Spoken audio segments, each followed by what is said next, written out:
Thank you very much. Alongside Dave Poulin, Jeff O'Neill, and Darren Dreger. So the Florida Panthers have got to be feeling pretty fortunate that they're not down 3-0 in this series, considering they've only been leading for just over 19 minutes of this entire series so far. The fact that they pulled off another overtime win in these playoffs is impressive. Game 3 at home.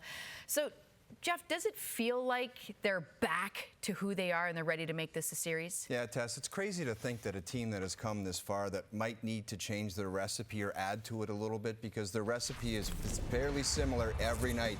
It's Bob, unbelievable in the net, holding things down while they're getting overwhelmed by the Vegas Golden Knights. Matthew Tkachuk obviously does his thing, gets injured. He comes back and scores a massive goal. He's done that throughout the playoffs for the Florida Panthers. And Verhaeghe, some kind of mix of this is how the Florida Panthers are getting it done. But if they're going to take this seriously and get back in this series and give the Golden Knights something to think about, they got to switch it up. Maybe a Barkov game, an Ekblad game, maybe a Lundell, maybe a combination of it. But Vegas wants to take this thing back and win it on home ice, so they're going to be ready to go tonight. You know, if we zero in a bit more on Matthew Tkachuk, by his standards, I would say to this point of the postseason, that was a relatively slow start in Game 3. I mean, the man survived a near-death experience in this hockey game by getting absolutely clobbered by Keegan Colasar. He missed over 14 and a half minutes. Had to be feeling the effects, but he comes back and makes a difference. Extra attacker, he shovels in the tying goal, forces overtime, and then in overtime, you wonder about Adin Hill, but Matthew Tkachuk is floating around the net here, drifts by. Maybe that's enough of a distraction. Overall in Game 3, he was +3 on the ice for all 3 Florida goals, so that's a big night. I thought one of the keys to the Florida's game plan was shutting down the neutral zone.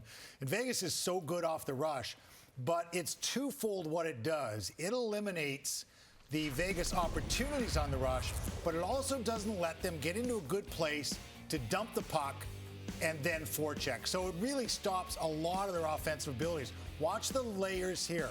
Watch as a Panther steps up. There's always another one layered right behind to protect that area. And that had not been the case. Vegas was just steamrolling through that neutral zone in the first couple games.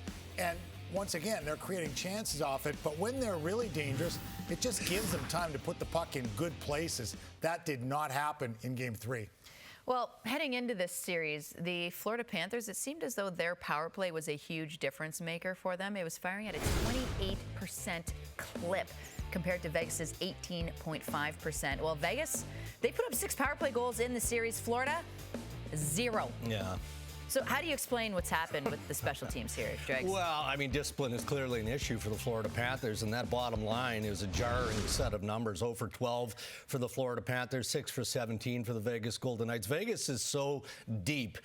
It's going to be hard to beat them 5-on-5, but you're not going to win the game taking the penalties that the Florida Panthers continue to take. Now, in Game 3, we know it was called super tight, but it was called super tight both ways. So Florida either has to get that power play going, or they've got to find a way to, not give the Vegas Golden Knights power play opportunities the way that they have. They don't do that, Paul Maurice's head is literally going to explode. I always thought special teams was more individual than it is team-like. And you take pride in what you do.